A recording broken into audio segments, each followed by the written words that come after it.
Hello friends, welcome to my channel. कैसे हैं आप सभी। लास्ट वीडियो में हमने वन वर्ड सब्स्टिट्यूशन पढ़ रहे थे, तो आज को हम आगे का कंटिन्यू रखेंगे। लास्ट वीडियो में हमने 80 तक कंप्लीट कर लिया था और आज हम 81 से स्टार्ट करेंगे। चलिए स्टार्ट करते हैं। A plan of a journey including the route and a place that will be visited, है ना। इसका मतलब होता है यात्रा कार्यक्रम, यानी कि इटिनररी। ये एसएससी के एग्ज़ाम में 7 टाइम रिपीट हुआ है और अदर एग्ज़ाम में 2 टाइम रिपीट हुआ है। ठीक है, तो इसे हम ऐसे याद करेंगे कि अ प्लान ऑफ अ जर्नी, यानी कि यात्रा कार्यक्रम। हम जब कभी घूमने का प्लान बनाते हैं या यात्रा जाने का प्लान बनाते हैं तो हम क्या करते हैं, अपने साथ खाने का सामान साथ लेके जाते हैं। तो इस ईट को हम इस ईट खाने वाले ईट से रिलेट करेंगे, है ना। तो ईटिनररी यानी कि ईट खाना, यानी कि जब भी हम यात्रा पर जहाँ घूमने जाते हैं तो हम खाना साथ लेके जाते हैं। इसे हम इस तरह याद करेंगे। ठीक है, next word, a copy of a book, piece of music etcetera before it has been printed, या a paper written by hand, या इसका मतलब होता है हस्तलिखित या हाथों से लिखा हुआ। इसका मतलब मानो स्क्रिप्ट। ओके, ये एसएससी के एग्ज़ाम में 6 टाइम रिपीट हुआ है और अदर एग्ज़ाम में ये 3 टाइम रिपीट हुआ है। इसे हम ऐसे याद करेंगे कि अ कॉपी ऑफ अ बुक, यानी कि before it has been printed, यानी कि आपके पास आपको जब कभी किसी चीज़ की फ़ोटो कॉपी करवानी होती है तो आप शॉप पे जाते हो, उसकी कॉपी करवाते हैं। तो हम कॉपी किसकी कराते हैं, जो रियल इमेज होती है, रियल जो डॉक्यूमेंट होता है उसकी हम कॉपी करवाते हैं, है ना।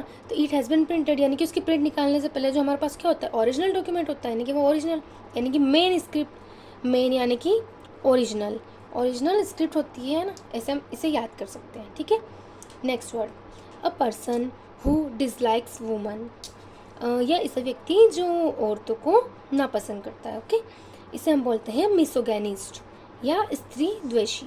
ये एसएससी के एग्ज़ाम में 7 टाइम रिपीट हुआ है और अदर एग्ज़ाम में ये 2 टाइम रिपीट हुआ है। ठीक है, मीसो का मतलब ही नफ़रत करना होता है और मिसोगेनिस्ट यानी कि औरतों से नफरत करना। आप इसे ऐसे याद कर सकते हैं। ठीक है, नेक्स्ट वर्ड पर चलते हैं। A person who walks on foot and not travelling in a vehicle, यानी कि ऐसा व्यक्ति जो वाहन का प्रयोग नहीं करता है, पैदल चलता है। ठीक है, इसे हम बोलते हैं पेडेस्ट्रियन या पैदल यात्री। ये एसएससी के एग्ज़ाम में 7 टाइम रिपीट हुआ है और अदर एग्ज़ाम में ये 2 टाइम रिपीट हुआ है। इसे हम ऐसे याद कर सकते हैं कि पैदल चलने वाला, पेडिस में आपको PED पेड दिख रहा होगा, यानी कि पैदल, आप इसे पैदल से रिलेट कर सकते हैं। ठीक है, पैदल स्ट्रियन। ठीक है, स्ट्रियन को स्ट्रेट से रिलेट कर सकते हैं ना। तो हमारे पैर के नीचे तला कैसा होता है, स्ट्रेट होता है ना। हम स्ट्रेट पैरों से चलते हैं, यानी कि एकदम पैरों से चलते हैं ना, हम किसी वाहन का उपयोग नहीं करते हैं। इसे हम ऐसे याद कर सकते हैं।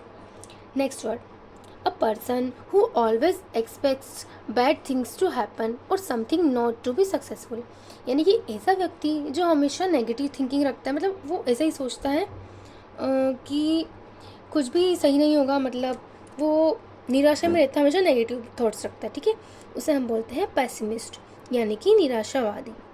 ये एसएससी के एग्ज़ाम में 7 टाइम रिपीट हुआ है और अदर एग्ज़ाम में 2 टाइम रिपीट हुआ है। ठीक है, आप इसे ऐसे याद कर सकते हैं। नेक्स्ट वर्ड, ऑकरिंग और कमिंग इनटू एक्सिस्टेंस, यानी कि पोस्ट ह्यूमस या मरणोपरांत।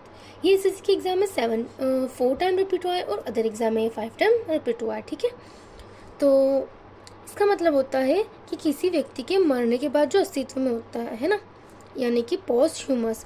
पोस्ट का मतलब ही होता है बाद, और ह्यूमस यानी कि ह्यूमन से रिलेट कर सकते हैं। ठीक है, तो किसी व्यक्ति के मरने के बाद यानी कि मरणोपरांत। ठीक है, नेक्स्ट वर्ड पर चलते हैं। The murder of a king, यानी कि किसी राजा की हत्या करना, यानी कि राज हत्या या रेजिसाइड। ठीक है, ये एसएससी के एग्ज़ाम में 5 टाइम रिपीट हुआ है और अदर एग्ज़ाम में 4 टाइम रिपीट हुआ है। इसे आप ऐसे याद कर सकते हैं कि रेजी में आपको राजा दिख रहा होगा, है ना, राजा, और साइड, ही साइड वर्ड आपको जहाँ भी दिखेगा ना, इस साइड का मतलब होता है किसी का मर्डर या हत्या करना। ठीक है, तो रेजी साइड यानी कि राजा की हत्या करना है, मर्डर करना। इसे हम ऐसे याद करेंगे। Next word, someone who walks about in sleep, यानी कि ऐसा व्यक्ति जो नींद में चलता है, उसे हम बोलते हैं सोमनैम्बुलिस्ट या नींद में चलने वाला। ये एसएससी के एग्ज़ाम में 7 टाइम रिपीट हुआ है और अदर एग्ज़ाम में ये 2 टाइम रिपीट हुआ है। ठीक है, इसे आप ऐसे याद कर सकते हैं कि सोमनम को आप सोना दिख रहा होगा, या सोमना को सोना से रिलेट करेंगे। ठीक है, सोना यानी कि जब कोई व्यक्ति सोता है तो नींद में चलने की आदत होती है किसी किसी को, तो उसे हम ऐसे याद कर सकते हैं। Next word, the scientific study of sound यानी कि ध्वनि विज्ञान। इसका मतलब होता है अकाउस्टिक। ठीक है, ये एसएससी के एग्ज़ाम में 7 टाइम रिपीट हुआ है और अदर एग्ज़ाम में 1 टाइम रिपीट हुआ है। नेक्स्ट वर्ड पे चलते हैं, the money paid to former wife, husband और partner when the marriage is ended, यानी कि शादी ख़त्म होने के बाद जो मनी देते हैं ना, आप अपने यहाँ पे भी देते हैं, जैसे किसी का तलाक हो जाता है तो उसे कुछ रकम वगैरह देनी पड़ती है ना गुजारा भत्ता के लिए, तो उसे हम बोलते हैं अली मनी, या छोड़े हुए साथी के लिए गुजारा भत्ता। इसे एसएससी के एग्ज़ाम में 6 टाइम रिपीट हुआ है और अदर एग्ज़ाम में 2 टाइम रिपीट हुआ है। ठीक है, इसे हम ऐसे याद करेंगे कि अली नाम का एक लड़का है ना, उसका तलाक हो गया है तो उसे उसकी वाइफ को क्या देनी पड़ेगी, अब मनी, तो अली अपनी वाइफ को मनी देगा, अली मनी। ठीक है, ऐसे याद करेंगे। Next word, the study of human race specially of its origin development customs and beliefs. इसका मतलब होता है एंथ्रोपोलॉजी या मानव विज्ञान। ये एसएससी की एग्ज़ाम में 5 टाइम रिपीट हुआ है और अदर एग्ज़ाम में 3 टाइम रिपीट हुआ है। इसे हम ऐसे याद करेंगे, यहाँ पे आपको दिख रहा होगा थ्रोप, है ना, तो ये जो एंथ्रोप वर्ड है ना, वैसे ये आपको जहाँ पे दिखेगा ना, इसका मतलब होता है मानव से रिलेटेड ना, ये मानव से रिलेटेड होगा। लॉजी का मतलब होता है साइंस या विज्ञान। लॉजी वर्ड आपको जहाँ दिखेगा उसका मतलब होता है साइंस या विज्ञान। और ये जो ये थ्रोप दिखेगा ना, ये आपको मानव से रिलेटेड दिखेगा, तो एंथ्रोपोलॉजी यानी कि जो मानव विज्ञान होता है वो। ठीक है, next word, a glass tank where fish and water plants are kept, यानी कि आपने देखा होगा ना कि वो कांच का बना होता है, उसके अंदर मछलियों को रखा जाता है, वो अलग अलग तरह की मछलियाँ होती हैं, है ना, आपने देखा होगा, तो उसे बोलते हैं मछली घर या एक्वेरियम। ठीक है, ये एसएससी के एग्ज़ाम में 7 टाइम रिपीट हुआ है, अदर एग्ज़ाम में ये 1 टाइम रिपीट हुआ है। Next word, a person who is chosen to settle a disagreement, a person appointed by 2 parties to resolve a dispute, यानी कि किसी झगड़ा या विवाद को ख़त्म करने के लिए जो बीच में आदमी को लाया जाता है ना, कि वो जो इस विवाद को ख़त्म कर दे, या उसे पंच होता है या मध्यस्थ है ना, जो उस बात को सुलझा दे, उसे हम बोलते हैं आर्बिट्रेटर। ठीक है, ये एसएससी के एग्ज़ाम में 5 टाइम रिपीट हुआ है और अदर एग्ज़ाम में 3 टाइम रिपीट हुआ है। ठीक है, नेक्स्ट वर्ड पे चलते हैं, the study of human history and pre history through the excavation of sites, यानी कि पुरातत्व, है ना, पुरातत्व विज्ञान बोलते हैं वैसे इसको, इसे हम बोलते हैं आर्कियोलॉजी। ठीक है, ये एसएससी के एग्ज़ाम में 6 टाइम रिपीट हुआ है और अदर एग्ज़ाम में 2 टाइम रिपीट हुआ है। ये लॉजी वर्ड दिख रहा है ना आपको, इसका मतलब ही साइंस होता है। ठीक है, इसे हम पुरातत्व विज्ञान बोल सकते हैं। ठीक है, इसे आप ऐसे याद करना। Next word, a government by the nobles, government by person of highest social order, इसे हम बोलते हैं अरिस्टोक्रेसी, यानी कि श्रेष्ठ जनों के द्वारा राज्य शासन, यानी कि जो अमीर लोगों का जो होता है ना सरकार उनकी, उसे बोलते हैं अरिस्टोक्रेसी। आपको यह दिख रहा होगा हाईएस्ट सोशल ऑर्डर या नोबल्स, यानी कि जो पैसे वाले होते हैं, मतलब अच्छे खासे होते हैं ना, इसे हम इस सरकार को हम कैसे कहते हैं, जैसे अरिस्टोक्रेसी। क्रेसी का मतलब भी होता है शासन या तंत्र, और अरिस्टो में आपको रिस्ट दिख रहा होगा ना, इसे आप रिच से रिलेट कर सकते हैं, रिच यानी कि अमीर। ठीक है, अमीर लोगों की जो शासन या तंत्र प्रणाली होती है वो। ठीक है, इसे आप ऐसे याद करेंगे। Next word, hard but easily broken, liable to break easily. ठीक है, इसका मतलब होता है ब्रिटल या भंगूर या आसानी से टूट नहीं होगी। ठीक है, तो हार्ड बट इजीली ब्रोकन जो आसानी से टूट जाती है, हार्ड होती है, इसे आप कांच की बोतल से रिलेट कर सकते हैं ना, ब्रिटल यानी कि कांच की बोतल, है ना, कांच की बोतल को आप जैसे ही छोड़ेंगे ना तो वो एकदम टूट जाती है। ठीक है, आसानी से टूट नहीं होगी।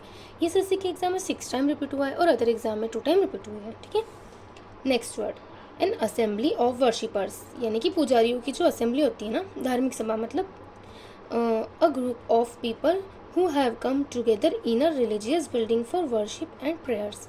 ठीक है, उसे हम बोलते हैं धार्मिक सभा या कॉन्ग्रीगेशन। ये एसएससी के एग्ज़ाम में 6 टाइम रिपीट हुआ है और अदर एग्जाम में 2 टाइम रिपीट हुआ है। ठीक है, इसे आप इसे याद कर लीजिए। Next word, a keeper of custodian of museum और अदर कलेक्शन। ठीक है, यानी कि संग्रहालय अध्यक्ष।